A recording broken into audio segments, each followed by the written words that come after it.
Welcome to today's Hacker Public Radio. I will be your host, Deep Geek. Today's topic is customization, the lost reason for switching to Linux from Windows.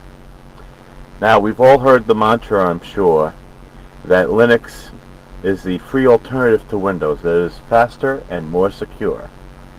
And as hackers and geeks, we all know about the faster part, and the more secure part has been generally conceded by the public, and yet Windows dominates. So this must not be the driving factor in what makes people choose their operating system. So, it wasn't for me either. I used Windows 95 and then Windows 2000 for the longest time, having known about Linux and heard about it and being curious about it, but never having gone through with changing to it, until I encountered software registration. I was actually doing my annual reinstall of Windows to make it go faster at the time, and could not get free access to the Norton database and had to go out and buy a copy and register it in short form, because as we all know, Windows just needs antivirus. And that the fact that some web page out there could just turn a part of my computer off left such a sour taste in my mouth that I went ahead and became a Linux person. So, when we talk about advocacy of Linux, first of all, no one says you have to try to advocate Linux. You can just, if you want, it's very cool to just be a Linux person and not try to advocate Linux to your friends and coworkers, etc. And Windows 2000 is a solid operating system, although because of software activation, I never followed through with any of the post-Windows 2000 Microsoft operating systems. But for those of us who are asked why or want to advocate it, I think we should work out more than just having, what sounds like a party line after a while.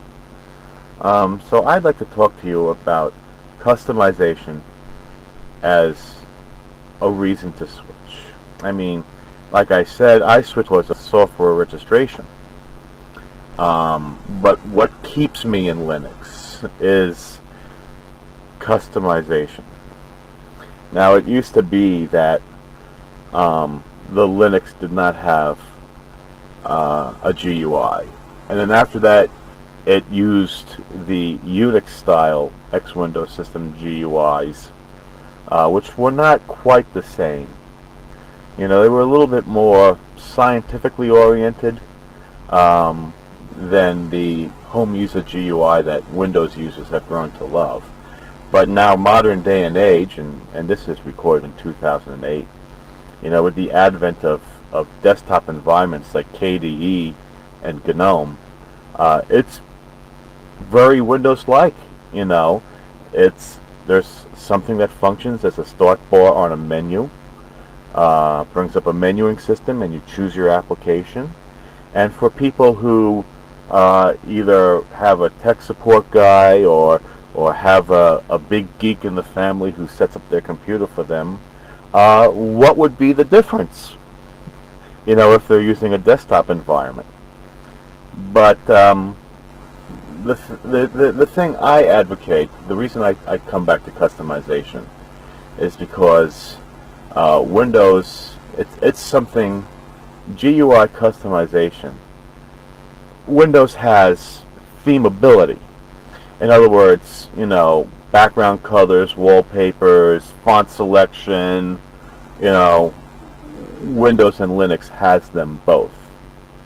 But Linux customization goes much, much deeper. And I want to tell you guys a story, you guys listening, a story about a friend I have who used to be more deeply into computers than he is now. And back in me and my buddies' Windows 95 days, we were a big fan of what they called the Power Tools suite in those days, which was a series of small programs that allowed you to customize different aspects of Windows 95.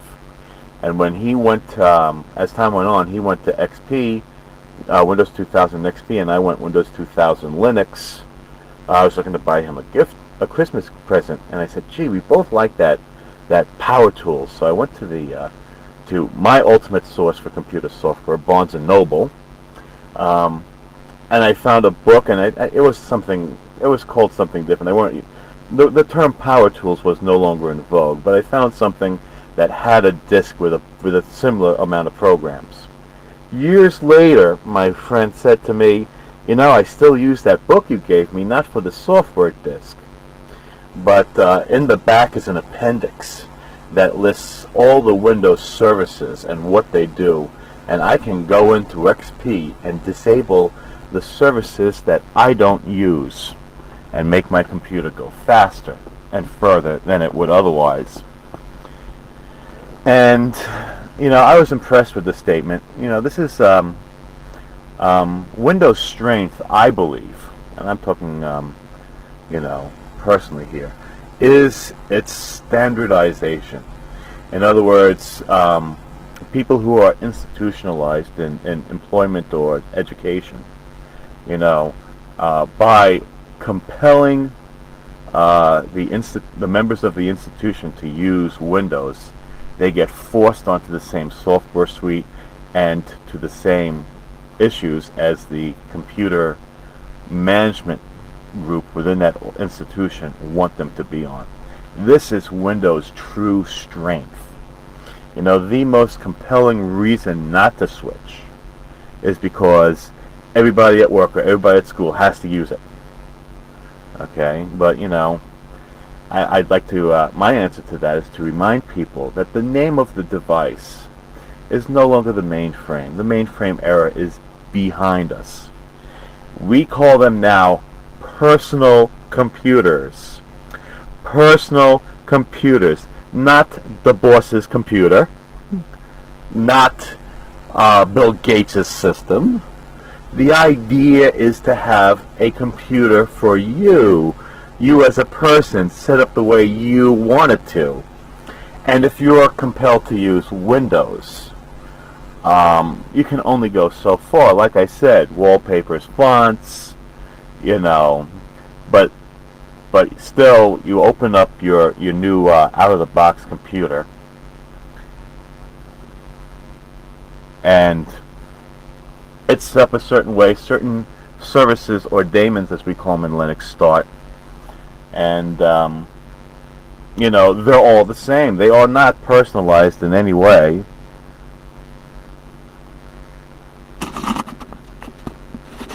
They are not personalized in any way. And then people usually just change the wallpaper. Well, Linux is different. If you don't want to use the standard GUI, you can just change your GUI. And they're, the big two are KDE and GNOME. And for those who don't know Linux, these offer a Windows-like experiences. You can put folders and bookmarks on your desktop as well as background wallpapers. But you can get away from that, and those facilities actually run, use resources. If you're a speed hacker like me, like circumventing any limit in speed, you want to get my attention, talk to me about that. I'm into it. Whereas a lot of people talk about hacker, they think about people who are looking to circumvent the limits in security. I'm a guy who wants to push the computer to the edge. And so I don't want folders on my desktop. To tell you the truth, I don't want a desktop because it's constantly being used. Sometimes I want to turn off the graphical user interface and just use the command line. It's a personal thing for me. In Linux, you have your window manager, which is what's responsible for allowing you to shift between different applications that are sharing your desktop. then you can have a desktop environment which integrates everything and provides you things like, um, files, virtual files, trash cans, file shredders on your desktop, drag and drop stuff. Um, and you can customize. You can customize by not having a regular GUI. I, for instance, prefer to use as my window manager IceWM. IceWM is a lightweight window manager. It puts a taskbar on your screen. It does not support folders on the desktop. Does support wallpaper. Does support click the start button and hit the menu. And I can elect to use IceWM Lite, which doesn't have the taskbar. And I find this to be a fantastic thing for me personally, not only because it's faster, which I like, but because when I purchased my first laptop, I discovered that I hate mouse pads. I despise the mouse pad. It is trying to make a square peg fit into a round hole. And sometimes I don't feel like carrying around a spare wireless mouse. And IceWM also has nearly every function of the window manager is mapped to a control key. So I can open and close windows by like pushing Alt F10 or something, if I want to. So that's great for me. Some other examples, for people with really much older computers that they want to keep alive. And we all know that Linux is great for keeping alive an older piece of software. There's Fast Lightweight Window Manager, FLWM. And this thing is sparse. You log in, you type in your password and click log in, and boom, it's on. That's because there's nothing running in the background. And with these kinds of window managers, you typically take your mouse and push, the right-click button, and your menu pops up that way. But there's things that go further than that. There is, for instance, a very obscure but used by a small clique of people window manager called Rat Poison. And yeah, it sounds bad, it's like the old skull and crossbones, image, Rat Poison. But Rat Poison is specifically a window manager for people who hate using the mouse device. And their usage of the word rat and rat poison is actually a derogatory reference to the mouse. So I have not used this one personally, but I think it speaks volumes to the mentality of the Linux community that they have a window manager just for people who hate their mice. That speaks an incredible level of care, for small groups within the Linux community. Now, for those of you who don't want the full windowing experience, but do like, a fast and lightweight solution, but want more than a bare bones thing, a very popular alternative is Fluxbox, which is very popular, especially in the hacker community. There have been a huge variety of themes written for Fluxbox. There have been goth themes, hacker themes, all kinds of things like that. It allows very interesting usages of fonts, fading, graduations and colors and menus, stuff like that. But Fluxbox is based on Blackbox, which was a lightweight alternative, I believe, to Window Maker. And Window Maker is interesting because it allowed what's called applet boxes, which means you could actually say you want a clock, something monitoring your disk usage, and something monitoring your internet bandwidth usage. You can actually pull up and run in the background these little applets, which show up as boxes in the bottom of the screen in Fluxbox, or wherever you like on the screen in Window Maker. And they will be running constantly in the background. I believe, but I'm not 100% sure, that this was the predecessor to what Windows people sometimes call active desktop. One of my favorite applets, I've used this myself, one of my favorite applets is called a fish monitor. It's a Ducky Fish Monitor, I believe it was called.